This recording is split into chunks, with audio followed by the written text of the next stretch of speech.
Dahil nagutom ang beshi mo, dito tayo ngayon sa Street Food Festival. Dito lang located 3rd floor sa Burjuman Mall. Kung mahilig ka sa pagkain, dito ka na pumunta.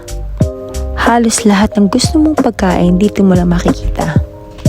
At the same time, meron din silang live band. Pwede ka ding makising-along kasama nila. Karamihan ng mga nakikijamming ngayon ay ang ating mga kababayang Pilipino na kagagaling lang sa trabaho. Dahil po sa mahilig ako sa saging, umorder ako ng 2 turon. My all-time favorite na turon. Kahit hirap na akong umuwi, go pa din. So, ayan yung aking paboritong turon. Meron din silang banana Q and mangga with alamang. Ay, sarap nyon. Then, meron silang potato fritters and binatog. Dito naman tayo sa mga momos na side, which is yung dumplings. Or tsaka yung mga Indian foods, mga pagkain nila and mga spices.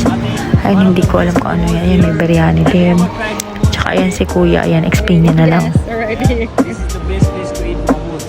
One of the organic, typical, and botanical momos I think. So I'm going to try. At yan yung the best nilang suka with pipino. Meron sila ditong fishball, kikiam, squid ball, and fish cake. At very affordable price. Isa din to sa paborito ko ang churros. Summer is still waving, kaya ayan, maghalo-halo na, the best. So dito naman tayo sa area ng Mexican and Italian food. Ayan si kuya nakatitig, lupet.